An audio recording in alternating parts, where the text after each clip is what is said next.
Our first reading today comes from 1 Corinthians 15, verses 45 to 49. Thus it is written, the first man, Adam, became a living being. The last Adam became a life-giving spirit. But it is not the spiritual that is first, but the physical, and then the spiritual. The first man was from the earth, a man of dust. The second man is from heaven. As was the man of dust, so are those who are of the dust. And as is the man of heaven, so are those who are of heaven.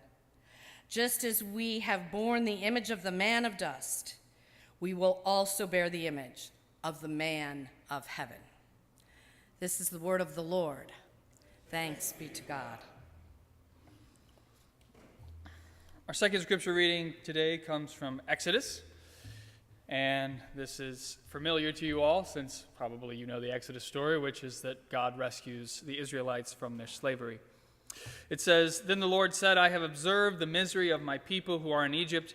I have heard their cry on account of their taskmasters. Indeed, I know their sufferings, and I have come down to deliver them from the Egyptians, and to bring them up out of that land to a good and broad land, a land flowing with milk and honey, to the country of the Canaanites, the Hittites, the Amorites, the Perizzites, the Hivites, and the Jebusites.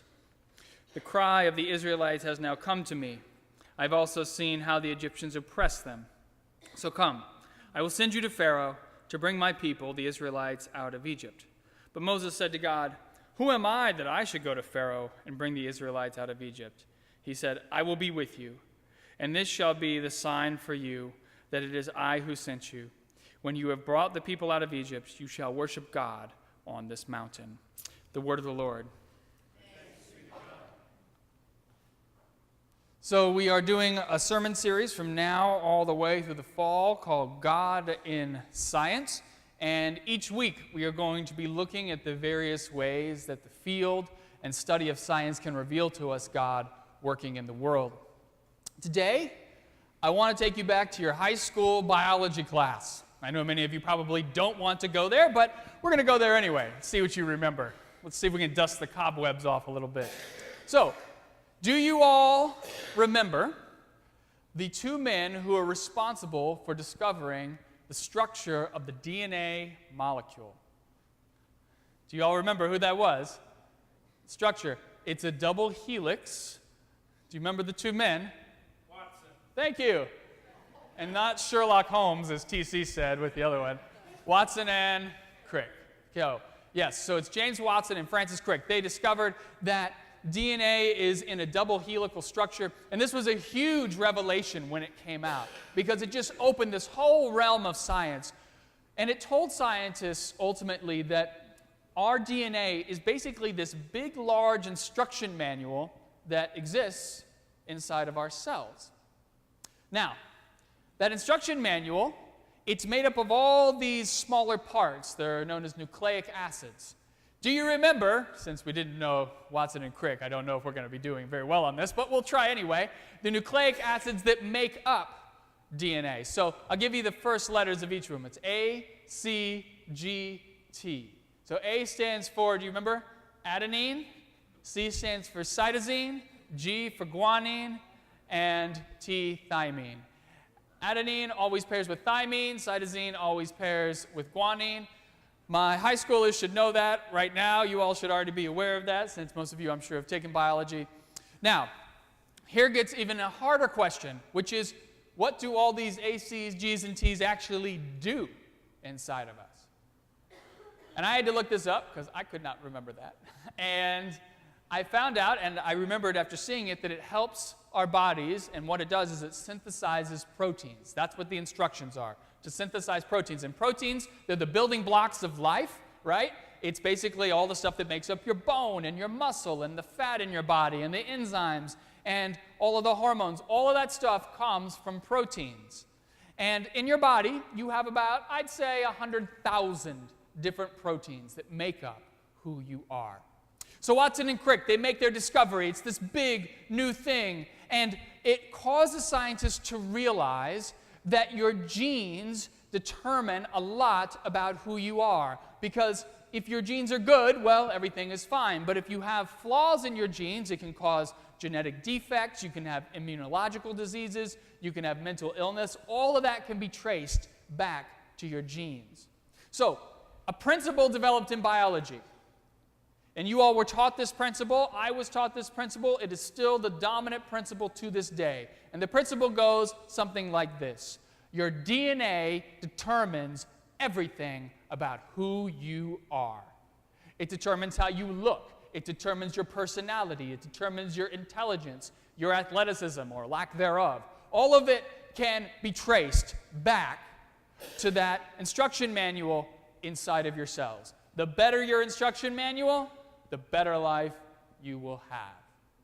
But in the last 20 years, that thinking in science has been revised a great deal. And geneticists have come to realize that your genes do not determine as much about the outcome of your life as they once thought. And this all began, this whole revision, with a little project known as the Human Genome Project. Ever heard of that one before? Okay, there we go. Now we're getting some nods. All right, Human Genome Project. What was the whole point of that project? Do you remember? It started in the late 80s. The whole concept was they wanted to understand all of those A, C's, G's, and T's. Every single one of them that's inside of your cells. They wanted to map it all out. The reason they wanted to do that is because if they could see all of your genes laid out in front of them, then they could correct a lot of the medical issues that come from problems with these genes. It was a very altruistic, very noble goal that they were aiming for. And it has helped a great deal in this regard. But the Human Genome Project was not the bastion of answers that they thought it would be. And here's why. When they finished the Human Genome Project in April of 2003, they laid it all out, and they were a little bit confused. Because they assumed, beginning this project, that when they got finished, we would have somewhere between 100 and 140,000 different genes in our cells. So they believed this to be true because a few years prior to finishing the Human Genome Project, they had mapped out the genome of one of the simplest organisms on the planet. It was a worm that's only about 1,000 cells long. It's barely visible to the human eye, and it's called Sinorhabditis elegans. And it has about 24,000 genes inside of this thing. So they map it out, and the assumption was, after they finished looking at this worm, that as an organism grows in complexity, that so will the number of genes. And since we have about 100,000 proteins in our body, they assumed that we would have about 100,000 genes, one gene for every protein. But they get finished with the Human Genome Project, they get to the end, and they look at it, and they realize we have 25,000 genes.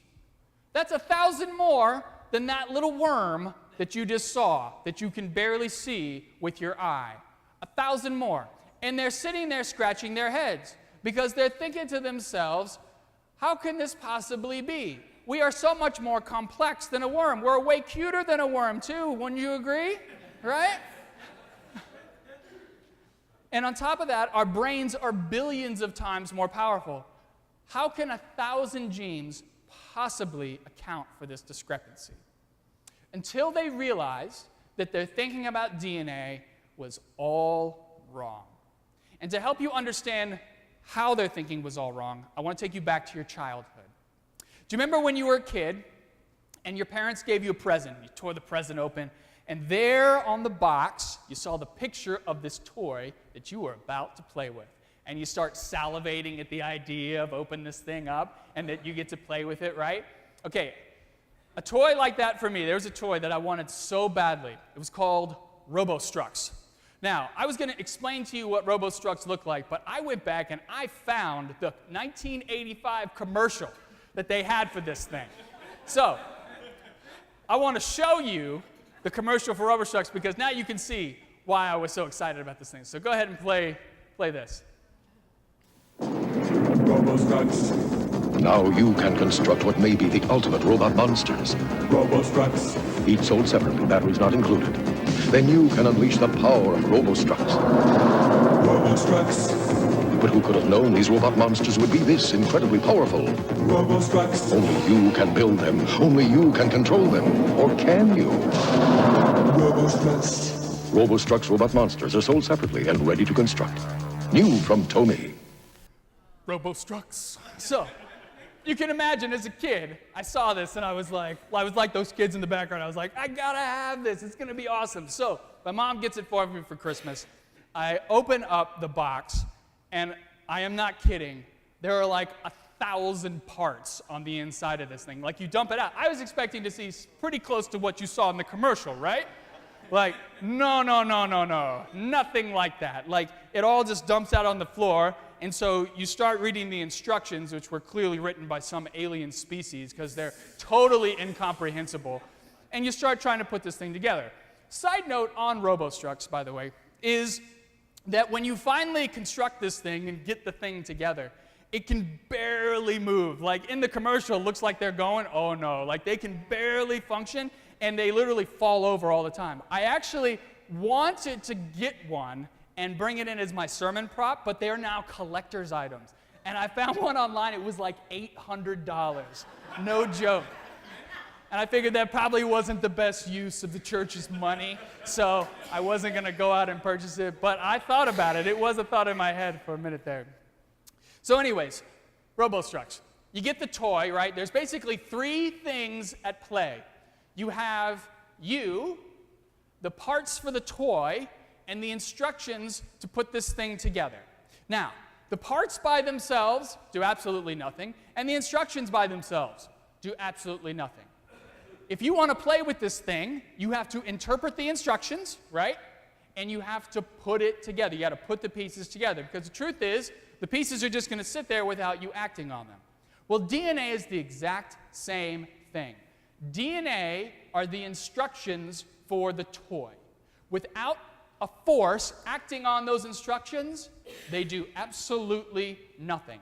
And just like a toy, those instructions can be interpreted in all kinds of different ways. And so what they realized after the Human Genome Project is that one gene can code for hundreds of different proteins. Hundreds of different proteins. Remember, what was the original thinking? One gene for one protein. And so what they realized is that depending on how a cell reads the DNA in a gene, that determines how it's going to synthesize a protein. And so the question they were left with is, okay, well, what causes one cell to read the DNA in a gene one way, and what causes another cell to read that same DNA in a slightly different way? And so they looked back and they realized that they had found the answer several decades earlier. And it was in some experiments that had been done by a man named Dr. Bruce Lipton. So Dr. Bruce Lipton, he has spent his career studying how cells adapt to varying environments. And when he was a PhD student at the University of Virginia in biology, he was in charge of his stem cell lab. Now, the stem cell lab, like we've talked a lot in the last 15 years about stem cells, right? You've heard a lot about that. Science has been working with stem cells since the 60s. So this is 1970. He goes in there. He's working in his stem cell lab. And his advisor, he was in charge of the lab, and his goal was to make sure that the stem cells were thriving. And his advisor told him very specifically that if he finds a stem cell that's struggling, it's not because the stem cell is bad and you need to throw it out. It's because the environment needs to be changed around it. If you make small little changes to the environment of the stem cell, then the health of the stem cell will change dramatically. Now, what does that tell you? This is important. Follow this, because this goes all the way through what we're doing. A bad stem cell, right? A struggling stem cell is a reflection of what? A bad environment. So he takes this idea and he goes to his postdoc. And when he gets to his postdoc, he starts experimenting with human cells, placing them in different environments. So he takes a human cell, he puts it in an environment, and all of a sudden, that stem cell in that dish starts to grow bone. And then he takes that other human cell, he makes it in a different environment, slightly different environment, same cell, different environment, it starts to grow fat. And then he takes that exact same cell, no different in the cell, puts it in a slightly different environment, and it starts to grow muscle to the point where it's like in your arm where it starts to twitch. Same cell, different environment. This was the beginning of what we now call epigenetics, and what they determined is that the way a cell reads a gene differently is by the environment. The environment is what causes it to read it differently. Now, why have I taken all this time to explain to you how cells read DNA? Because you and I, we are made in the image of a cell. Last week we talked about how we're made in God's image, and I told you that spiritually that is true. Physically, we are made in the image of a cell. If you look at a cell, every organ that you find in a cell, that's in your body. And that makes sense, right? Because we evolved from a single-cell organism. We're just going to be larger, more complex versions of those cells. So if the environment is what changes the cell, then the environment is what changes the person. Do you get what I'm saying? If the environment is what changes the cell, the environment is what changes the person. The old way of thinking about DNA is that everything is fixed. Nothing can change. Whatever the instruction manual is inside of your cells, that's it. You're stuck with it. But if what Dr. Bruce Lipton is saying is correct, then no, that's not true. That's just the instruction manual. All that changes it is your environment. So if you can change the environment, you can change the person. This is a revolutionary idea. If you can change the environment, you can change the person. Because it's not just built into the fabric of our cells, this is built into our religion. Our religion, Christianity, is built around one fundamental premise, and that is, with God, nothing is set in stone, and that a person, no matter who they are, can always change for the better. Today, we read in the book of Exodus the story of the Israelites enslaved in Egypt, and they cry out to God, and they say to God, God, help us in our situation. And so God swoops in and tries to help them out. He wants to get them out of slavery, but how is he going to get them out of slavery? He can't keep them there, right? Their environment needs to change dramatically, does it not? So, what does God do? God sends them Moses. Moses comes in, and he says, hey guys, we're going to leave this bad environment behind, and we're going to go to this new environment, an environment that's flowing with milk and honey. Now, the reason why God wants Moses to get them out of their environment is not just because God wants them to be free physically. God also wants them to be free spiritually. And this is something that you have to follow with me on this, because this is really important. Our spirituality is connected and tied to our physical surroundings. I don't often think of this to be the case. Like when I'm struggling spiritually, which does happen every so often, when I'm looking at myself, I go inside. I don't think to myself, what's happening in my environment to make me feel this way? I go inside and I say to myself, okay, God, what's going on, right? And I try to work with it internally. But what I'm coming to find is that's not really right. According to the scriptures, your physical environment affects your spirituality. Those things are intimately tied together. What do we read in Corinthians? This is really important. Look at what Paul says. He says, it is not the spiritual that comes first, but the physical, and then the spiritual. So what he's saying right there is this, that your spiritual well-being is a reflection of your physical well-being. If your physical health is struggling, then so will your spiritual health. Those two things are tied together and are one. And this is not just some concept that is here in the Bible and it doesn't make any sense and it's from 2 millennia ago. This idea is literally built into your cells. And so I want to end this morning by walking you through an example of how all of this comes together, because I'm sure some of you are confused as to what I'm talking about and why I've talked about all this. I want to bring it home for you with an example.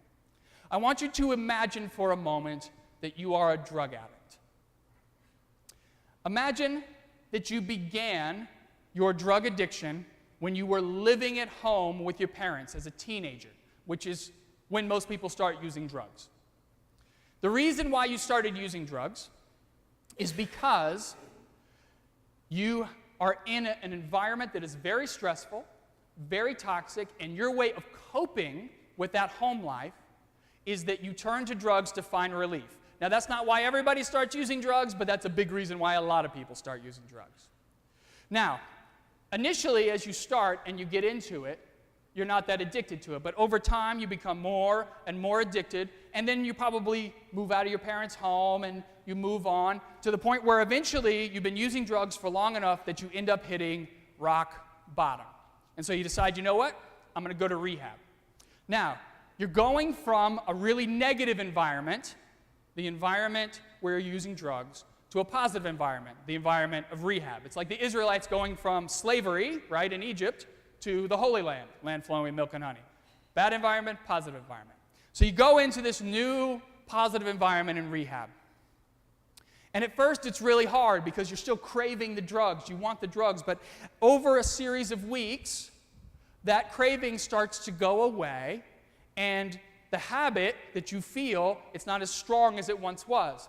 And that's because your biology is now responding to this new environment. This is what's happening internally inside of your cells. In your cells, as you're in this new environment of rehab, your cells are literally reading your DNA differently than before.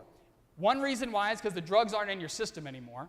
And the second reason is because your environment does not stimulate you to use drugs in the same way as before.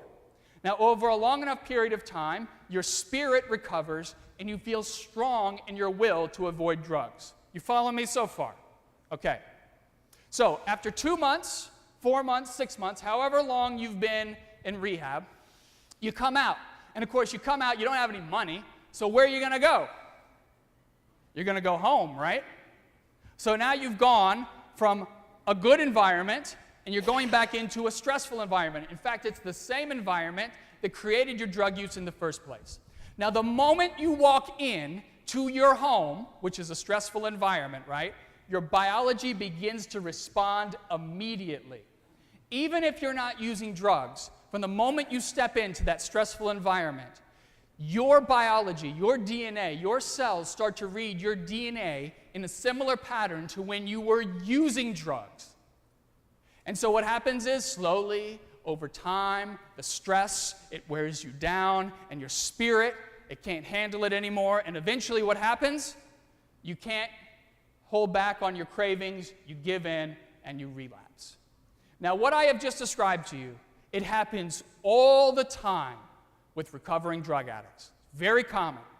And what they tell these recovering drug addicts is they say, it's part of your DNA. There's nothing you can do about it. It's just part of who you are. You're always going to be struggling with this addiction. But remember what I just told you. What's the fundamental principle of this sermon? You change the environment, you change the person. So, look at what happened when you went to rehab. You went to rehab the first time, right? You go into this new environment. The environment changes your biology. And then the biology, it shifts and it changes your spirit. Remember, because what does Paul say? It's the physical first, then the spiritual, which then changes all of your behaviors. So you stop using drugs. When you left rehab, the exact opposite thing occurred, right? You go into the environment, right, that's stressful, which changes your biology to the negative, and it changes your spirit to the point where you relapse. So clearly, nothing is set in stone, right? It all depends on what? Your environment, where you are. That's what changes it for you.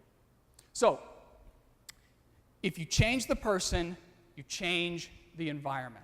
Or you change the environment, you change the person. Now, why is this the case? This is the case because your biology and your spirit are intimately connected with one another. If you want to have a strong spiritual life, you need to be in an environment where your physical well-being can thrive. And for many people, that is not possible. Many people live in predominantly negative environments in their lives.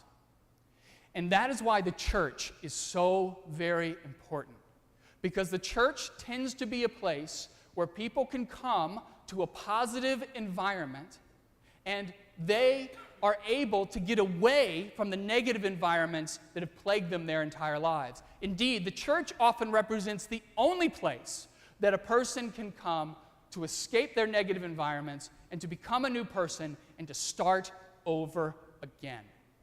And I want to end by pointing out two things. One has to do with you personally, and the second has to do with this place.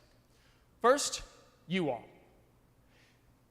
If you live in negative environments, which I guarantee you, some of you have negative environments in your life. And I want you to think about, where could those be? For some of you, it's work.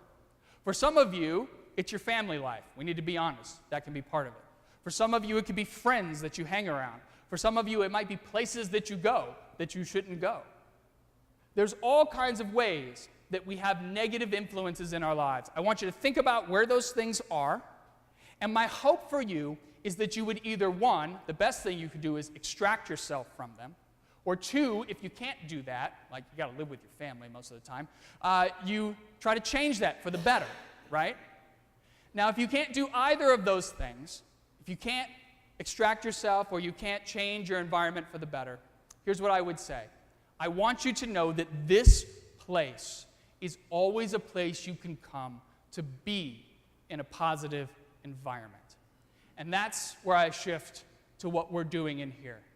The way this place becomes a positive environment for those who are struggling is by you all in here showing them love and compassion and consideration when they walk through these doors. We want this place to be a place where somebody can come in and they can truly start over again if they need to. And so what I'm asking you all to do this morning is to make this place a place where people can come in and be a part of who we are, where they feel loved, where they can have their spirit rejuvenated, where they can come in and know that nothing is set in stone and that God can help rebuild them into a better person. I need your help doing that, because the truth is we are only as good as the people who sit in these pews. That is the reality.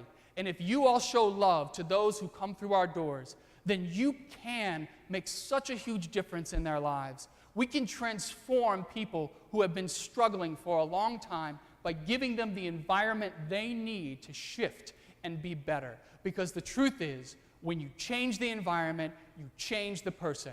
With God, nothing is set in stone, and I hope that you truly believe that. Amen.